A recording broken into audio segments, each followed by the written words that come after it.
So my friend was cleaning his garage out, and he had this old 3-legged engine stand sitting there, and as you can see, it was missing a couple of the attachment points for being an engine stand anymore. He was going to put it out for junk, so I told him I'd take it home. I had something in mind for it, and I think it's time to do it. Now I gotta tell you, I've been doing quite a bit of cutting with this Evolution, and we're up to about 150 cuts. And she's still doing real good. Now I went through this a little too slow, and that let it chatter mark it a little bit.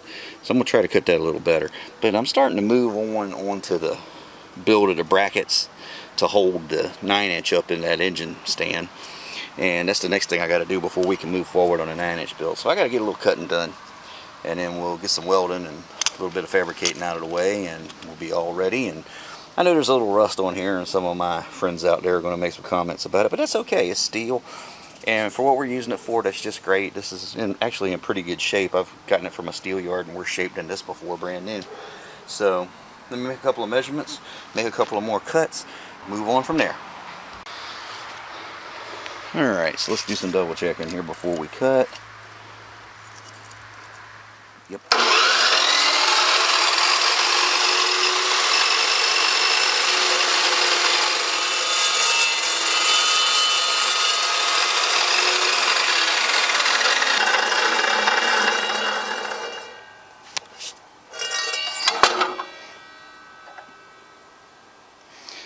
That's better. And it's not so hot that you can't pick it up.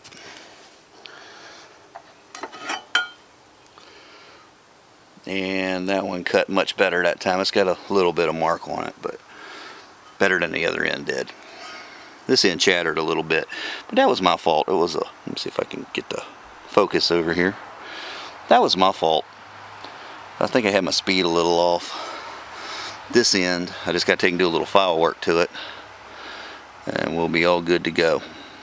So, okay, so I'm designing on the fly here. Tape measure, chalk marker, square. Alright, and a broom for sweeping the chips off. I got to cut a 10-inch piece and a 13-inch piece, and you'll see what I'm doing when it all comes into play. Now, one thing I have noticed about this thing is when you're cutting hollow, you need to sweep your steel chips, your shavings, whatever you want to call them. You need to sweep them off between cuts, because they do like to pile up on this thing. But it's still cleaner than an abrasive saw.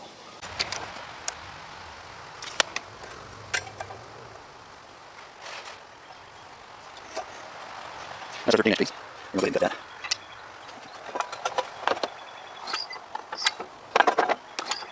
Here we go. Run this in. Latch. Push it down. Make sure we're snug.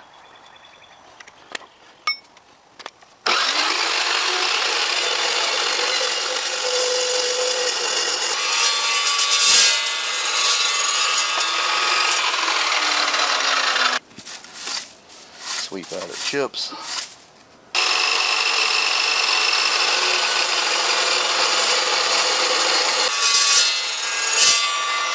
And it's still cutting pretty square.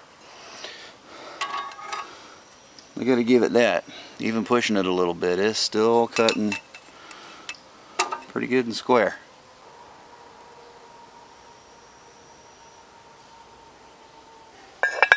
Okay, so there's my 3 main pieces cut. Now I gotta cut some other stuff. So now what I gotta decide is how I want to do this. And a part of me wants to mount this way against that engine stand and come out. But if I do that, then I gotta notch these down. Hitchhiker. And then I gotta notch these down to go in here, and as you can see, that's not square, because it's channel. And it's more C-shaped. That's why it's called C-channel. But what it can do is go ahead and put it this way, and this way. And I set this up a little wide so that I can put these tabs on here and be a little picky about where that rear end falls. And this one's just obviously not wanting to sit up here. And then I can put a little brace across this angle here just to hold it.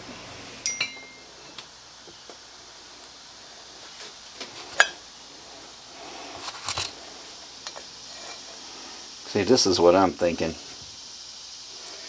is we'll get on it right here.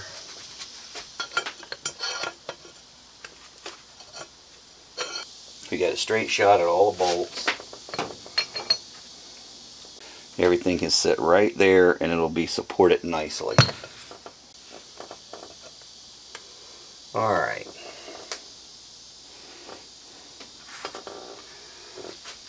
First thing I'm going to do is go top,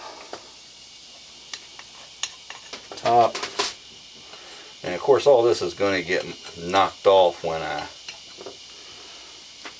clean up the channels. I'm going to go ahead and mark this. Now here's what we're looking at. We'll be able to grab this bolt, and this bolt sitting on a very substantial frame that will then be attached to that other engine stand, and then these will go under like so and grab the bolt holes. And I need to number these and mark them so that I can go ahead and drill holes in them. And then I just need to weld this all up, and that'll hold this. I can turn it whichever way I get it. I can keep it level, and that'll make it easier for me to use my pinion tool because it'll be vertical, and I don't have to use space up on the workbenches, either this portable one or my main bench, to set up a rear end anymore. I can just put it on in one of the available engine stands, preferably that one that's missing some pieces, and that'll be its job from now on. I'll make some different attachments for it for different integral styles and 12 bolts and 8/8, that sort of thing. Now, I did just do something y'all should probably see. So I got this lined up where I want it. And basically what I did, I took my soapstone, push it out a little bit so I can get a hold of it with my fingers. And then I got myself lined up. And I went through here and I just kind of twisted it. And you can see it down here. And it just makes a transfer mark. And that's where I need to drill. And I did that for each of the 3 tabs.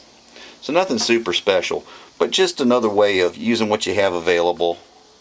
Think outside your box and apply your tools in a safe, but not necessarily exactly what they were intended for or the way you would typically use them manner. So what we'll do now is line this piece up so I can cut it. I need to split this piece right here where this line is. I need to split this so I can bend this side of it like this, so that it'll be across here.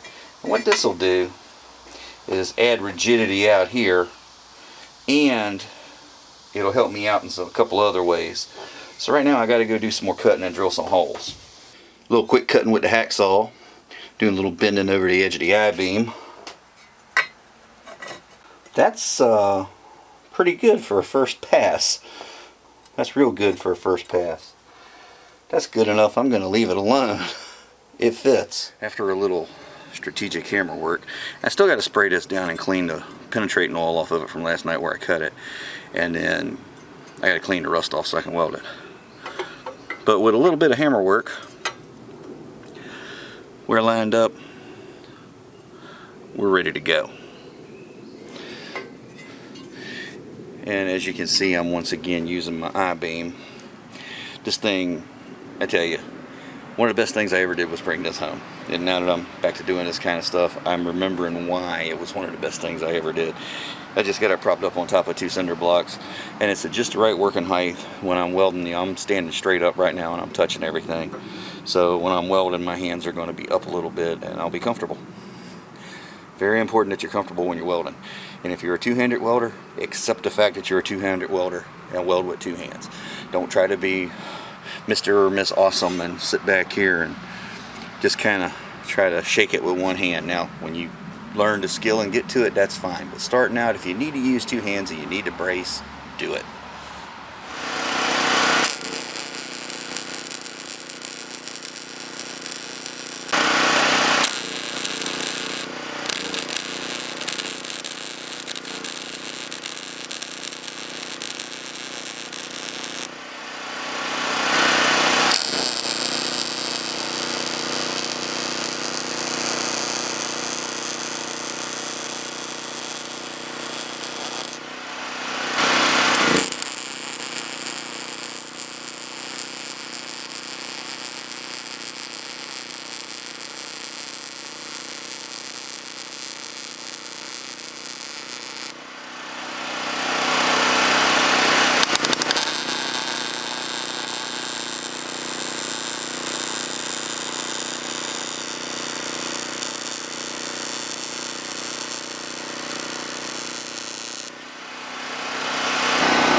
There we go. Now I got to clean them up so I can weld them. Is put them up here and vice grip them in place. I got to go get another set of these style vice grips. I'm going to grip them in place with the center section sitting up here, and then take the center section out of the way and weld them. That way we don't get any welding slag or sparks on the important surfaces of the third member. As I've said before, a good weld starts with a clean weld.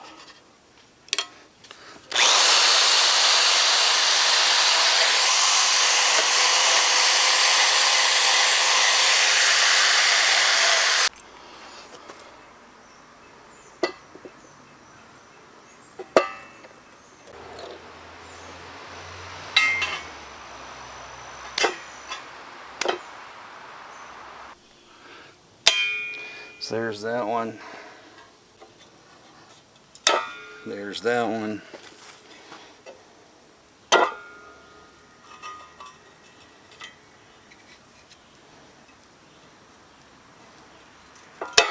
And there's that one.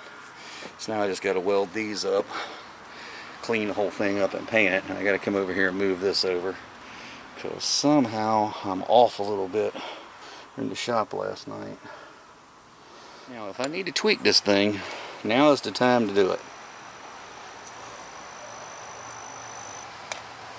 So I'm going to go ahead and see if these pencils drop into place.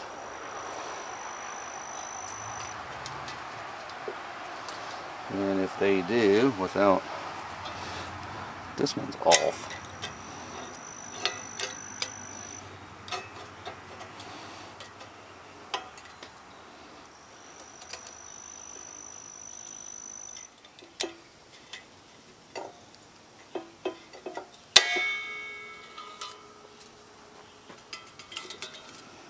And there we go. It's all lined up. So I take this, and then after that, the only thing left to do is drill this to match the plate to go on the engine stand, which is now our differential assembly stand.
Because I need to open these holes up a little bit.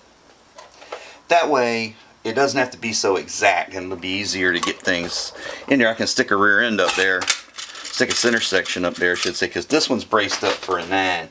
I'll make another one similar to this, but with saddles on it with clamps on top for holding a whole rear end, and I'll make that out of box tubing instead of channel.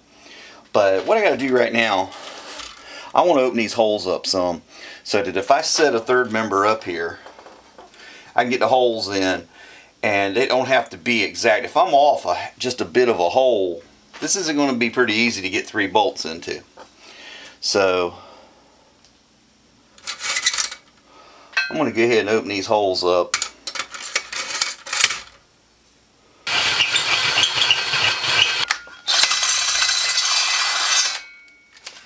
And there we go. They're all cut. So now we're ready to do the final step of this thing. And I'll go ahead and dump everything off onto the table here. So I need to go dump this cardboard. This is another thing I like about using the cardboard. Just makes cleanup a breeze.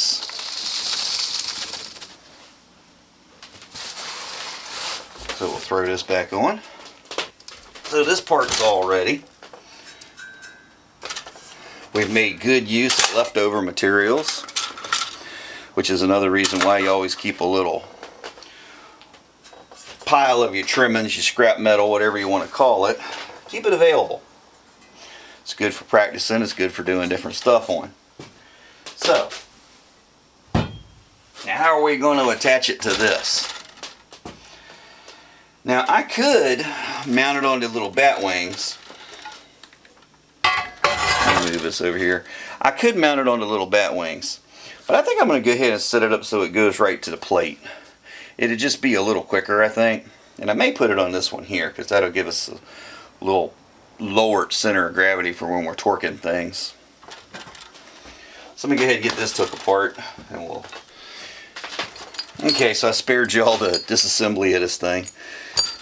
It's in pretty good shape. I don't think it was ever really used that much. It just sit around at my friend's garage, and before that I think it was in his dad's garage with a 302 sitting on it.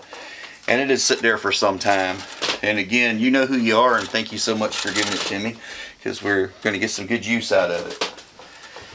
So, what we got to do now is mount this to this. Now, I could have mounted the flat side of the channel to the flat side of the backing bracket here, but I didn't do that so I could get a better weld. It was easier to weld flat on flat, obviously, than it is to weld to the ends. And we know this isn't going to give. So what we want to do is get it so that it's, and this having this trapezoidal shape to it is not going to let me do this exactly in a efficient manner. But what we want to do is get it so that the bolts are in this angled part. And see how we're hanging past on the bottom. Let me get a little closer here. See how we're hanging past on the bottom. We want to be able to get into this angled part. So once again, I need my chalk marker, which I set over here on the other bench.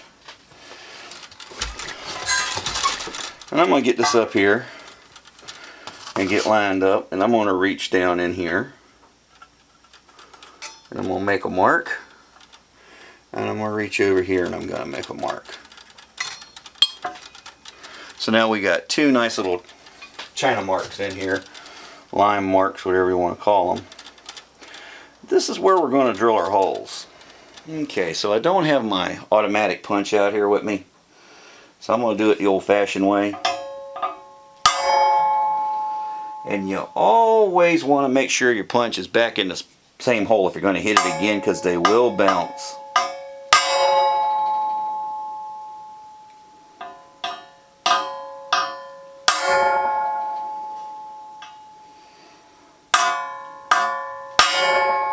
And yes, my 9-inch stand makes a heck of a dinner bell.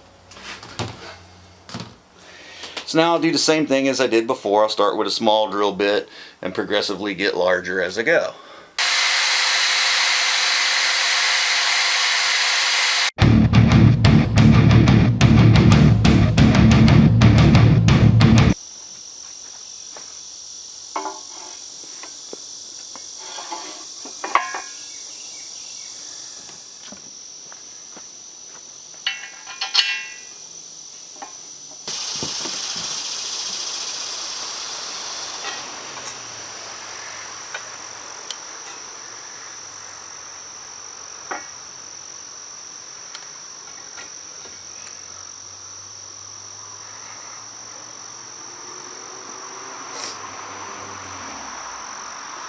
There we go, all ready to set up and do what we need to do.